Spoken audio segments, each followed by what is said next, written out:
think about what is missing in your life and you talk to your friends about it and you put your attention and your energy on it in your telephone conversations and you go to sleep thinking about what is missing and you have this kind of an energy system going on for you, you will continue to have what you are thinking about show up in your life, and you'll see more and more and more of missingness continue to show up.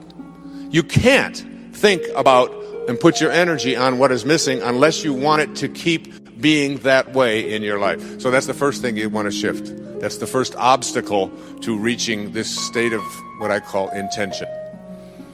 Secondly, if you put your thoughts on what is, you will continue to attract what is into your life.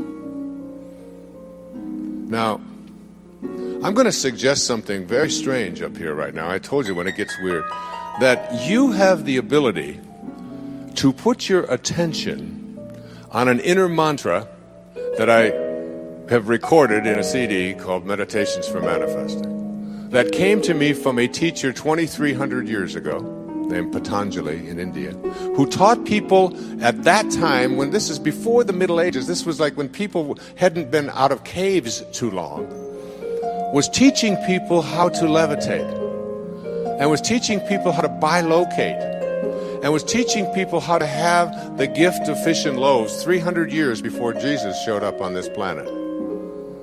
And his aphorisms of Patanjali are a big part of the spiritual solution to every problem. And what he suggested at that time is a meditation called japa. And this meditation is something where you take your attention, your inner energy, off of what is and onto what you intend to manifest, and you repeat the sound that is in the name of God as an inner mantra. And by repeating this sound, you attract the energy from outside of yourself, that is the source from which you emanated, to cooperate with you and literally collaborate with you to shift it into whatever it is that you intend to manifest. And you can do this with money. You can do this with getting pregnant if you haven't been able to do that. You can get it with selling your home. You can get it, and if you take a look at 300 years later, 400 years later, John the Baptist writes in the New Testament the opening line of the New of the book of John in the New Testament. In the beginning was the Word, and the Word was with God, and the Word was God. As strange as it may sound to you, based upon the conditioning that you have had, just like Ivan Illich, the repetition of the sound as an inner mantra is a way of getting in the gap. And it is a way of, when you repeat this sound, attracting whatever energy, that dormant forces that are out there, into your life to have whatever you need show up. And all I can say to you is, I stand up here before you tonight from my heart telling you that it has always worked for me. It is a meditation practice. It is so powerful. And I can't tell you how many people have been practicing it, including Gary, who spoke to you here today. And there is absolutely no limit to what you can attract into your life simply by practicing it. I have put it on CD. I put it in Getting in the Gap. I teach it. I donate all of the proceeds from it to charities because I was asked to teach it, but to take no money for it. And I've been doing it for several years now.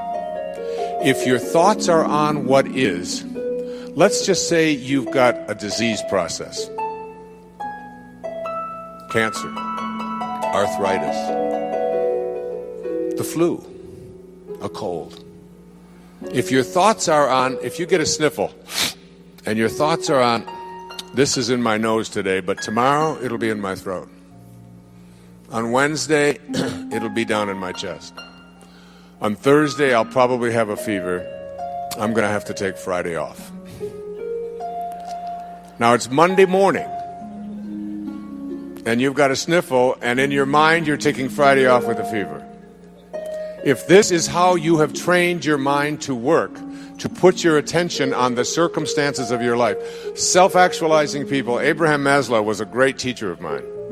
I was blessed to know him. I was blessed to be one of his devotees. He died on the 14th of June, 1970, in the same hour that I walked across the stage at Cobo Hall in Detroit receiving my PhD. In the same hour. He passed the baton on. He said, I've taught self-actualization to the academic world. Now you take it to the masses. And Maslow said, self-actualizing people are distinguished from everybody else with this sentence: they must be what they can be. They must be what they can be. And one of those 10 secrets for success and inner peace is that you can't solve a problem with the same mind that created it. And know this, that your mind created everything in your life that you call a problem. And self-actualizing, highly functioning people who live at these extremely, extraordinarily high levels of consciousness never put their thoughts on what is if they don't like what is. Because if your thoughts are on what is, and you despise what is, and if you look at poor people, if you look at unsuccessful people, if you look at sickly people, if you look at tired people, if you look at addicted people, you will see people who put their attention constantly on their problems, on what is wrong, on what isn't working, on what I can't do, and so on. They'll tell you about it, they'll focus on it, and when your thoughts are on what is, and what you think about is what expands, you continue to attract more of what is into your life.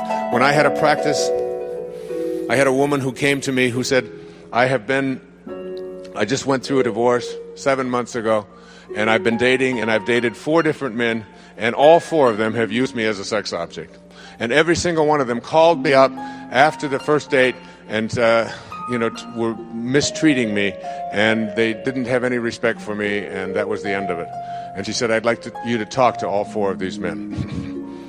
And I said, there's only one common denominator here. You are attracting into your life what you are putting your attention on. It's called the Job effect. You can't think about what is missing, and you can't think and put your energy and talk about what is if you don't like what is. Can't do that unless you want more of that to show up.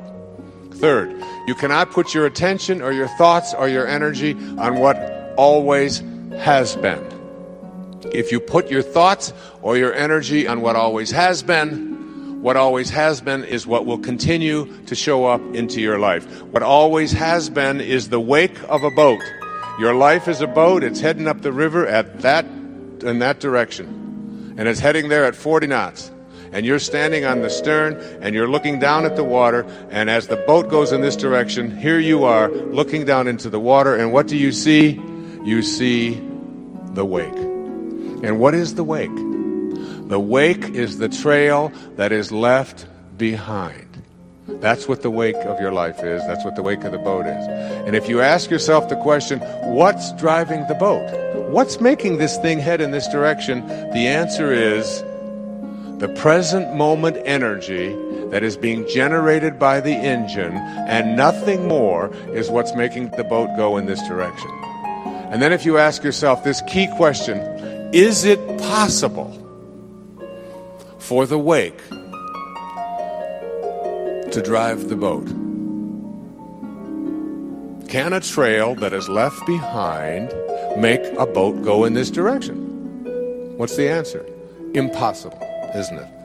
And so too is it impossible for the wake of your life, the trail that you've left behind, to be the reason why your life is going in this direction. It is not because of anything that has happened back here. That's an illusion that we live under. What has happened back here is a trail.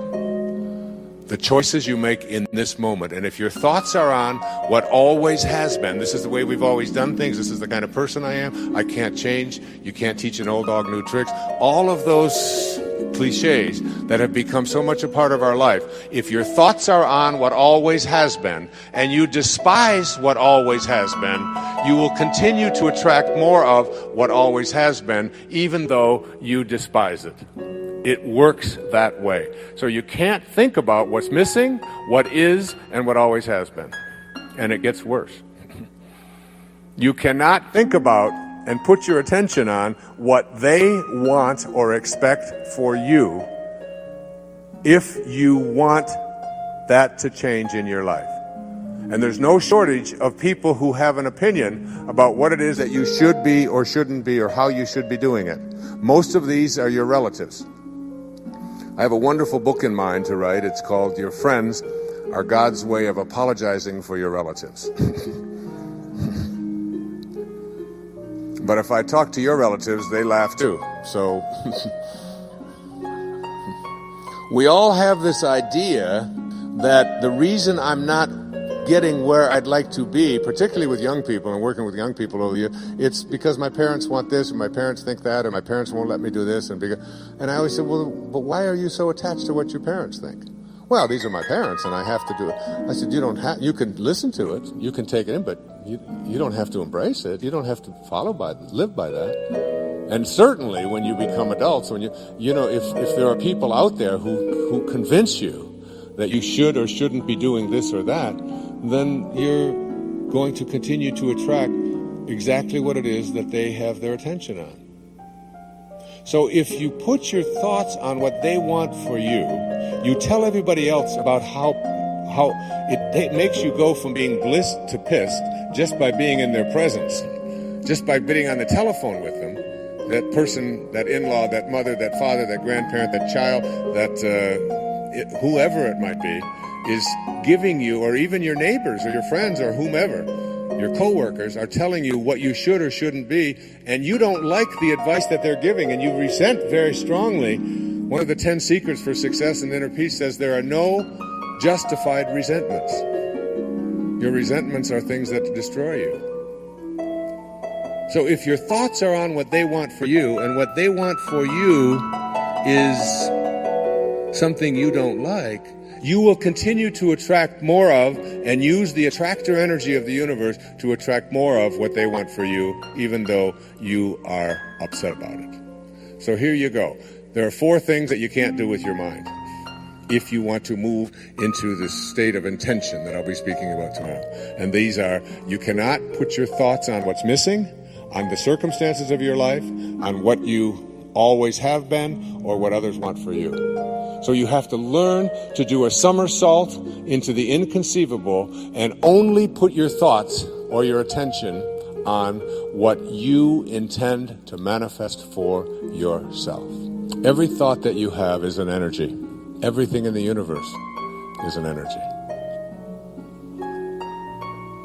And when you have a thought that is a thought that weakens you, which Hawkins speaks about so brilliantly in Power versus Force, that thought, the 10th secret in 10 secrets says, wisdom is avoiding all thoughts which weaken you. And thoughts change and make you strong or weak depending upon whether or not what you're thinking at any given moment. The instant that you put something into your body and hold it close to it, the moment that you move into the energy field of someone who is negative, and I'll be speaking more about this tomorrow afternoon and doing a little bit more of demonstration on it, that everything in this universe is an energy. I have the prayer of St. Francis on which I'll be reciting tomorrow, and Sky will sing for you tomorrow, on a card that is produced by a woman who lives in a wheelchair, and also. And all it takes is to be in the energy field. If I had Linda hold this up next to her, it would strengthen her. Just the words. Energy is in everything. And here's one of the most powerful notions about how you move into this area of bringing higher energy to the presence of lower energy in your life to strengthen rather than weaken you. It was on the wall of the ashram where Mother Teresa lived. And it goes like this. If you want to know tonight what to do and what to think and how to bring this energy to you, listen to these words. And put these, as I said, the money that's collected on these goes to a woman who lives in a wheelchair, who has the intention to not be dependent. And you stick this on there, and you know, your children just have to walk by these words. and the energy it touches and impacts them. Just like the music, the CD, even carrying it around. It's why I knew that Sky's CD would strengthen rather than weaken. You can take the Prayer of St. Francis, which she sings on there, put that on in your car and play it in a moment of frustration or anguish in traffic, and you know what? You can move the traffic. I know you laugh and you think that kind of thing is impossible. There is nothing that you can't do when you shift your energy from energies that weaken to energies that strengthen. And this is what Kent Keith had written and what Mother Teresa lived by. She said, people are often unreasonable, illogical, and self-centered. Forgive them anyway. If you are kind, people may accuse you of selfish, ulterior motives. Be kind anyway. If you are successful, you will win some false friends and some true enemies. Succeed anyway. If you are honest and frank, people may cheat you.